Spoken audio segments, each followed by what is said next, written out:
तो मौलाना भूल गया कि शासन किसका है। वो ये मानता था धमकी देंगे और हम जबरदस्ती जाम कर देंगे। मैंने कहा जाम नहीं होगा, कर्फ्यू भी नहीं लगेगा, लेकिन कर्फ्यू का सबक तुम्हें ऐसा सिखा देंगे कि तुम्हारी आने वाली पीढ़ी दंगा करना भूल जाएगी। नमस्कार, मैं युधिष्ठिर उपाध्याय। यूपी के बरेली में आई लव मोहम्मद के नाम पर जुमे की नमाज के बाद जो बवाल हुआ, उसे लेकर सीएम योगी एक्शन में। सीएम योगी ने पुलिस प्रशासन को खुला ऑर्डर दे दिया है कि जो भी इस बवाल में शामिल है उसके खिलाफ कड़ी से कड़ी कार्रवाई की जाए, जिससे कि ऐसी घटना दोबारा ना घटे।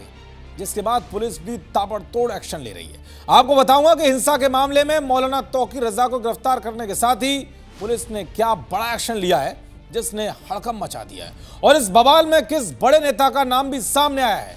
साथ ही बताऊंगा कि मौलाना तौकीर और दंगाई ब्रिगेड को सीएम योगी ने गुस्से में कैसे ललकारा है, और आखिर में बताऊंगा कि आई लव मोहम्मद वाले पोस्टर वॉर में अब योगी के एक पोस्टर ने कैसे खलबली मचा दी है। दरअसल आई लव मोहम्मद विवाद में जिस तरह का माहौल बनाया जा रहा है और मुस्लिम धर्मगुरु के साथ ही विपक्ष के कुछ नेता इसमें सियासत का तड़का लगा रहे हैं, उससे विवाद थमने के बजाय और भड़कता जा रहा है। बरेली में जुमे की नमाज के बाद मुस्लिम भीड़ ने बवाल काटते हुए जो पत्थरबाजी और फायरिंग की, वो इसका एक बहुत बड़ा सबूत है।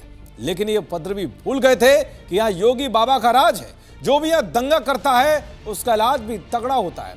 बरेली हिंसा के बाद जो भी एक्शन हो रहा है उसने साफ कर दिया है। पुलिस ने 500 से ज्यादा उपद्रवियों को वीडियो और सीसीटीवी फुटेज से चिन्हित कर लिया है। नमाज के बाद प्रदर्शन का ऐलान करने वाले भड़काऊ मौलाना तौकीर रजा को पुलिस ने गिरफ्तार कर लिया है।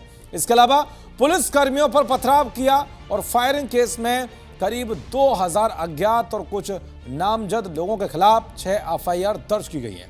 वही पुलिस अब तक 40 से ज्यादा उपद्रवियों को गिरफ्तार कर चुकी है। तो फुटेज के आधार पर कुछ स्थानीय नेताओं का नाम भी सामने आया है। एक बड़े नेता को भी गिरफ्तार कर लिया गया है। बाकियों की धरपकड़ जारी है। किसी भी सूरत में दोबारा उपद्रव ना हो, इसके लिए 15 जिलों से पुलिस फोर्स, पीएसी और पैरा मिलिट्री की कंपनियां तैनात कर दी गई हैं। करीब 8000 से ज्यादा जवान पूरे शहर को सुरक्षा घेरे में लिए हुए हैं। हर गली, हर चौक, हर संवेदनशील जगह पर पुलिस की तैनाती है। तो इस हिंसा के बाद सीएम योगी के बयान ने दंगा ब्रिगेड के होश उड़ा दिए। सीएम योगी ने तौकीर को चेतावनी देते हुए कहा है कि मौलाना भूल गया कि राज्य में सत्ता किसकी है। उसे लगा कि जब वो चाहे व्यवस्था को रोक सकता है, लेकिन हमने साफ कर दिया है कि ना तो नाकाबंदी होगी और ना ही कर्फ्यू लगेगा। तो मौलाना भूल गया कि शासन किसका है। वो ये मानता था धमकी देंगे और हम जबरदस्ती जाम कर देंगे।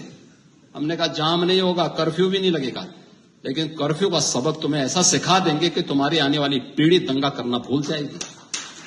तो सीएम योगी ने यह बयान कल बरेली में हुए बवाल के एक दिन बाद दिया है। योगी ने साफ शब्दों में कह दिया है कि अगर सिस्टम को जाम करने की कोशिश किसी ने भी की तो बख्शा नहीं जाएगा, अब चाहे वो मौलाना हो या कोई और।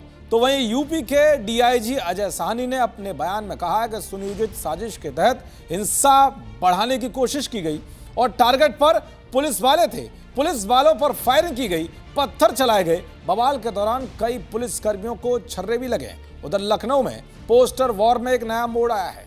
आई love Mohammad, I love Mahadev जैसे पोस्टरों के बीच अब आई लव योगी के पोस्टर लगने लगे हैं। इस पोस्टर में सीएम योगी और बुलडोजर है। इस पोस्टर ने यूपी में तहलका मचा दिया। तो कुल मिलाकर पोस्टर वाले मामले पर अब विवाद कम होने के बजाय और ज्यादा बढ़ता जा रहा है, और हिंसा मामले में पुलिस ने अपने एक्शन को और ज्यादा तेज कर दिया। देखते रहिए जी न्यूज़। नमस्कार।